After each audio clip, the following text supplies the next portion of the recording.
Hello po, ako po si Toby.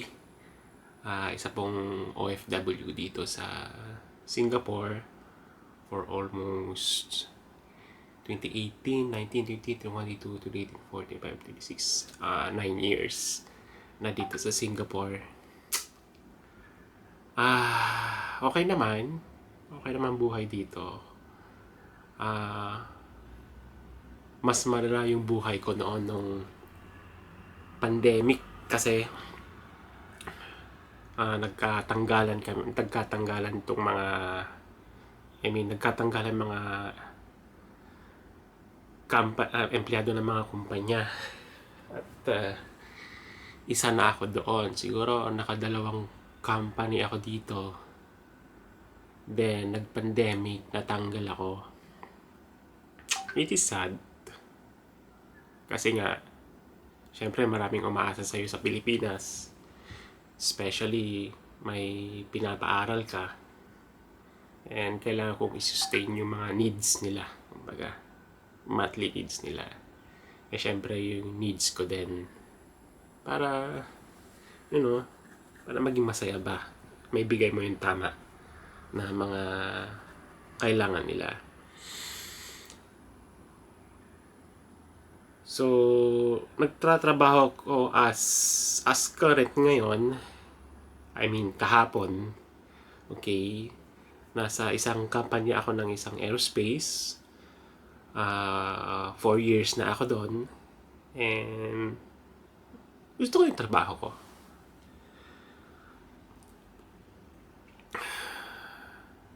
Kaso, ang problema, hindi mo talaga maaalis yung maraming mangiinggit sa'yo. Especially pag talagang totally skilled ka na Pilipino. And mga kasama mo doon is mga lokal na Singaporeans. Tsaka yung mga boss mo doon is mga amo.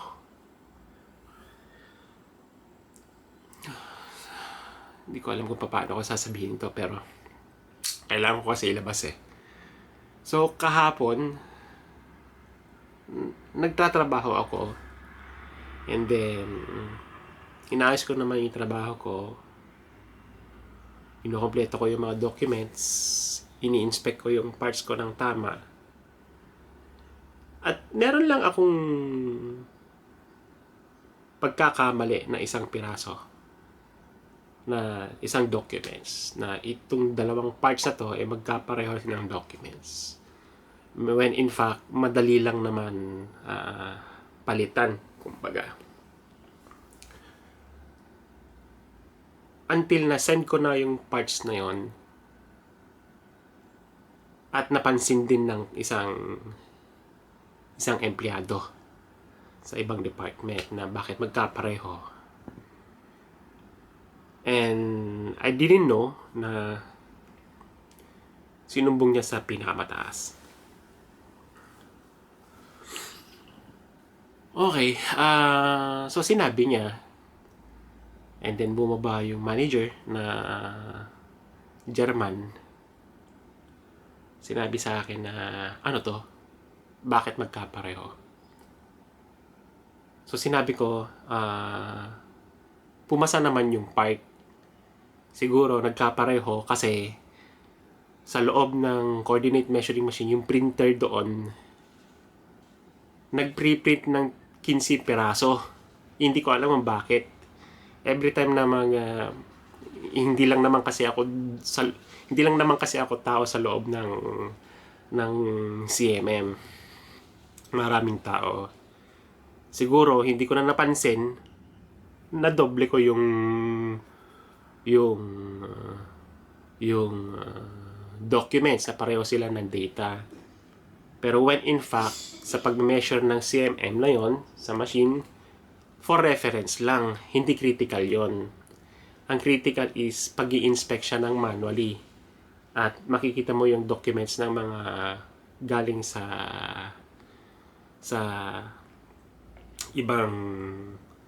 ibang customer. Pero nung in-inspect ko, pasado talaga yung part. Kaya sinand ko na, pasado naman talaga. Pinakita ko lahat, walang dent, lahat. Then, pagkababa, parang galit na galit tong boss namin na puti. Ang mo. Tapos, sabi, bakit ko daw ginawa yon? Sabi ko naman, hindi ko naman intention na gawin yon. When in fact, hindi naman ako magpapasa ng parts kung hindi talaga pumasa. When in fact, chinek ko naman talaga. Kung documents lang naman ang nagiging problema natin, kung pwede kong i-recheck na lang. Pero ang sabi niya, parang ayaw niya. So, dumiretso kami kagad sa taas. Andun na. Pagdating sa taas, nandoon yung QA manager, nandoon yung kabilang isang taong ibang department ng manager, nandoon na yung HR manager. And then tuloy-tuloy na, parang nagsasabi, naging personalan na, hindi na yung trabaho, yung mga atake nila sa akin. Sinasabi nilang parati daw akong wala sa table ko. Parang napaisip ako, ang layo ng CMM room. Tatayo ako at pupunta sa CMM room para mag-inspect. Kung maabot ako mga 30 minutes. Natural, wala talaga ako sa table ko. Nagto-toilet din naman ako. Gusto ko naman umihi. Para bang iniisip nila, kailangan kong nakaupo doon hanggang maghapon. Siyempre, ni-reason out ko yon. Pero, close na yung kwan nila. Close na yung tenga nila. I mean, I concluded na talagang ayaw talaga nila ako sa company. In 4 years. Na they don't want to hear my side. It was parang, pati pag-break, imagine mo, sinisita ka pa, when in fact, hindi lang naman, ang break namin is 6 o'clock, kunwari, kailangan na namin lumabas ng 5:55 kasi pipila pa kami para bumili ng kape. Sinisita ako doon. Which is mind-blowing sa akin. Bakit parang ako lang? Ba't ganito ang asta ng ganito? Hindi ba nila pwedeng sabihin sa akin na kung talagang ayaw nyo na ako, pwede nyo na akong paalisin. Pero hindi. Talagang kinarne ako ng todo. And remember, mag-isa kong Pilipino sa company. Lahat puro lokal. At saka puti. So that moment, nag-decide silang tanggalin ako. Na hindi man lang nakinig sa mga side ko.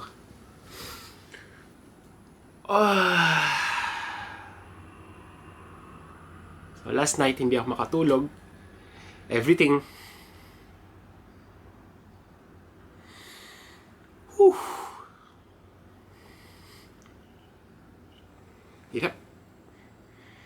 Hirap pagiging OFW.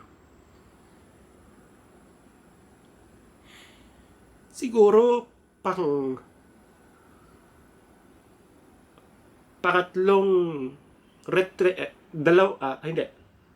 retrench at saka isang ganitong problema. 4 na beses na akong company dito sa Singapore na puro tanggalan. Tanggalan. Hindi ko ma-imagine, parang ako lang ba? Since dapat sanay na ako ng ganito kasi alam ko na yung mga ginagawa ko Pero ang masakit lang talaga sa akin, yung inatake nila ako na wala akong magawa. Na hindi man lang pinakinggan yung side ko. Bakit nangyari yon? When in fact, yung documents lang na yun, napakaliit na pwede mo naman palitan. Pero ang hanton termination,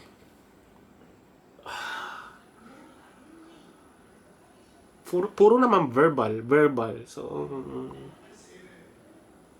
wala akong pinirmahan ng mga termination. So, inunahan ko na lang na kanina umaga, chinat ko yung HR ko, at in-email ko na imbis na i-terminate ako, resignation na lang. Para maganda yung exit ko, kumbaga. So, hindi na rin ako papasok. Ayun. So, gusto ko na rin mag-move forward. Kasi nga, ang hirap. Sobrang hirap.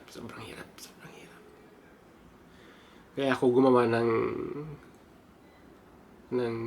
YouTube video na to para ma-share ko yung experience ko kung if ever naman gusto nyo mag-abroad, paano kahirap. Hindi kami ibang talaga mahirap siya. Malayo Layo. Yeah. So today, hindi pa naman nakakancel yung Pasko. Ipagpatuloy kong pag-a-apply ng trabaho until makakuha ako. Advantage ko pa naman kasi nga wala pa namang advice ang HR sa akin kung tanggal na talaga, kasi kung tanggal na talaga ako, kinancel na yung Pasko. So I think since nabasa ko yung rule book namin, parang magkakaroon ka ng 3 days na tawag nito, 3 days na suspension and then termination. When in fact, wala naman silang papel na binigay. So, inunahan ko na talaga. I think that's the better way to end the relationship with that company. Kasi nga, napaka-toxic talaga. In 4 years, ngayon ko lang narinig na sinabi, pati pala pag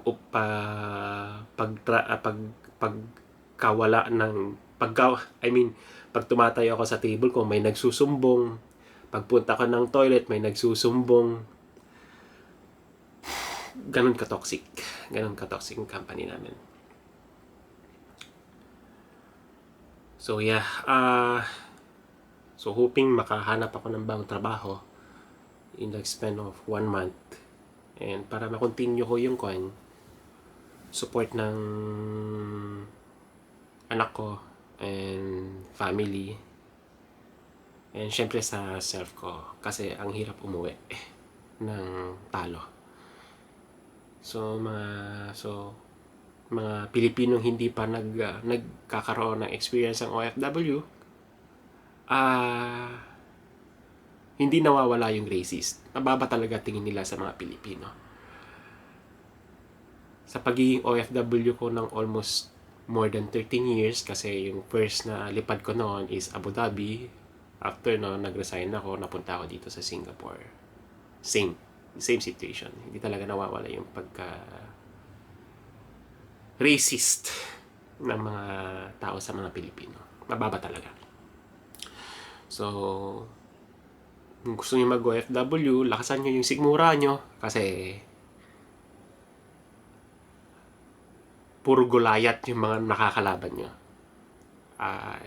Kagaya ko, which is unexpected. I don't know. Hindi ko alam kung paano ka magsisimula ulit. Nakakaiyak lang talaga. Nakakaiyak. So yeah.